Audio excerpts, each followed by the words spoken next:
ஒரு காலத்துல ரணமும் போருமா இருந்த பூமி தாங்க இந்த மணிமங்கலம்.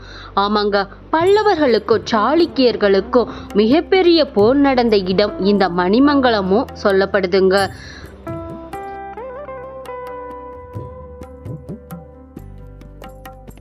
சாளுக்கிய வம்சத்திலே புகழ்பெற்ற ஒரு மாபெரும் வீரன் யாருன்னு சொல்லணும்னு பார்த்தீங்கன்னா இரண்டாம் புலிகேசி தாங்க.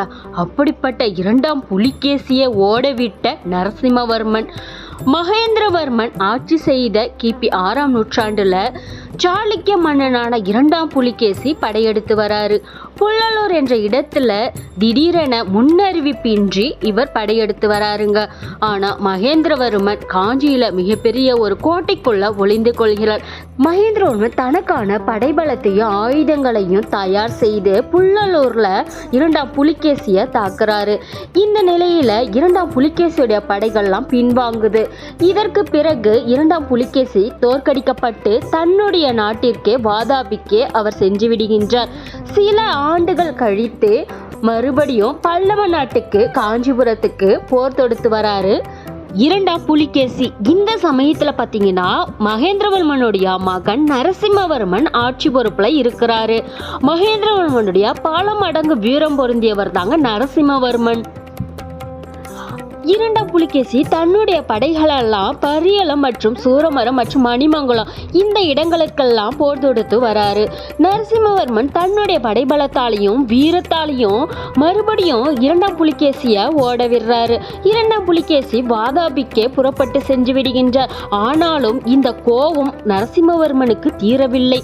நரசிம்மவர்மன் பழி தீர்க்க வாதாபிக்கே தன்னுடைய படைகளை திரட்டிக் கொண்டு வாதாபிக்கே சென்று விட்டார். இத்தோட இந்த போர் முடியலைங்க. நரசிம்மவர்மன் வாதாபிக்கே சென்று இரண்டாம் புலிகேசியை முறியடித்து வாதாபியை முற்றிலும் தீக்கரையாக்கி வெற்றி கொடியை நாட்டி வாதாபி கொண்டான் என்ற பட்டப்பெயரையும் சூட்டிக்கொண்டார் நரசிம்மவர்மன். இந்த மணிமங்கலம் கிராமம் ரத்தின கிராமம் என்று அழைக்கப்பட்டதுங்க. பின்னால மணி ரத்தினம் என்றும் சிறிது சிறிதாக மணிமங்கலம் என்று தற்போது இந்த ஊரானது அழைக்கப்படுதுங்க. இந்த ஊர்ல அமைந்திருக்கக்கூடிய ஞானாம்பிகை உடனுரை திருக்கைலைநாதர் என்ற திருக்கோவிலை தாங்க நம்ம பார்க்க போறோம். இந்த கோவில் எங்க இருக்குன்னு பாத்தீங்கன்னா ஸ்ரீபெரும்புத்தூர் வட்டத்துல அமைந்திருக்கு.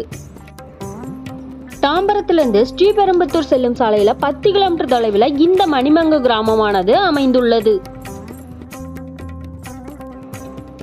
இந்த ஆலயமானது முழுக்க முழுக்க கருங்கற்களால கட்டப்பட்டிருக்குங்க. கோஷ்டத்துல விநாயகர், தட்சிணாமூர்த்தி, லிங்கோத்பவர், பிரம்மா, துர்க்கை ஆகியோரும் காட்சியளிக்கின்றனர். விநாயகர் பெருமான் மற்றும் முருகப்பெருமானுக்கும் தனித்தனி சன்னதியாக அமைந்துள்ளது.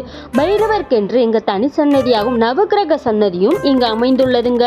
ஞானத்தை அள்ளித்தள்ளும் சிவபெருமான் கைலாயநாதர் என்ற திருநாமத்தில் இங்கு அருள்பாலிக்கின்றார். அம்பாள் ஞானாம்பிகை இங்கு அருள்பாலிக்கின்றார். இந்த ஆலயமானது சோழ மன்னரால கட்டப்பட்டதுங்க.